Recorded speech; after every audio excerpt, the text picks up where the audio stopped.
Assalamualaikum warahmatullahi wabarakatuh. Hello guys, let me introduce myself. My name is Sarah Sejang Pratiwi from Cutting Study Program with NPM 2341208. Here I want to explain about individual diversity in organization. Models and categories of diversity. To understand diversity more deeply, several models and theories have been developed by experts. These theories can explain the dimensions of diversity and how they influence organizational dynamics. One important model is the Loden and Rosner diversity model, which divides diversity into two categories: primary categories and secondary categories. In primary categories, primary dimension characteristics that are difficult to change, such as age, gender, etiquette, race, and disability. In secondary dimension, characteristics that can change over time, such as education, religion, work experience, social status, and communication style. Another theory is Hofstadter cultural dimensions, which explain cultural difference in organization, including individualism versus collectivism, power distance, and uncertainty avoidance. Next is definition of individual diversity.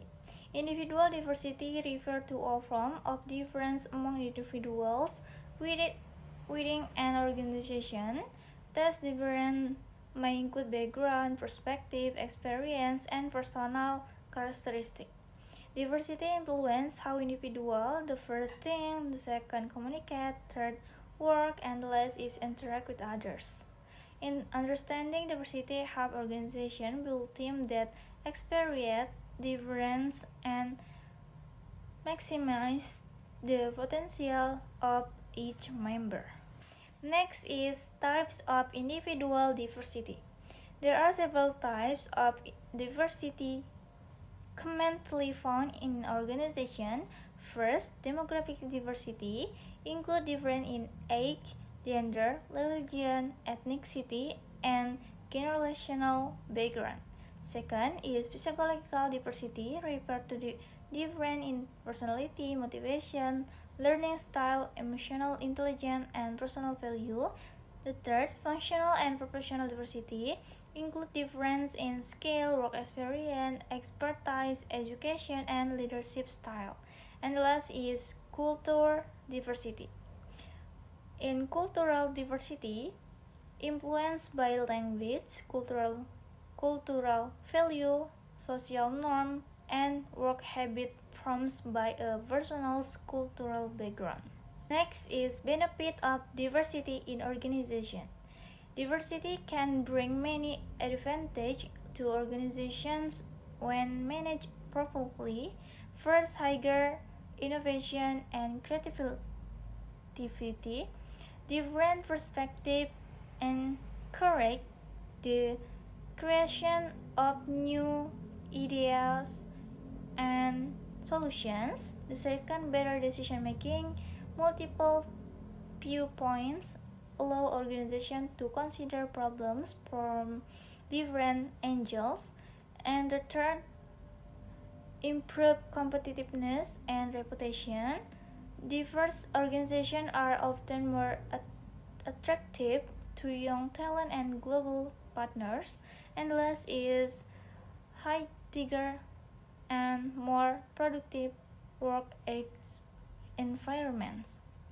Employees feel value and respect, which increases in motivation and performance. Potential conflicts from diversity.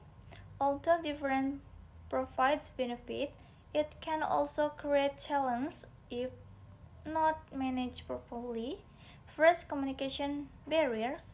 Difference in a communication style may lead to misunderstanding. The second is stereotypes and prejudice. People may form assumptions about another based on their background. The third, internal conflict. Difference in working style can cause disagreement. winning team, and less is unequal representations. When decisions are dominated by one group, other members may feel excluded and undervalued. The last is strategies for managing individual diversity.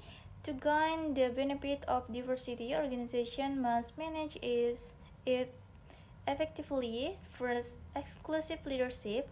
Leaders must create an cultural that value and respect different. The second, competency-based recruitment. Hearing decisions should focus on skills and potential rather than personal identity factor. The third is diversity and inclusion training. Training program help employee understand cultural difference and avoid discrimination. 4. Transparent evaluation and reward system. Performance assessment should be fair and based on achievement.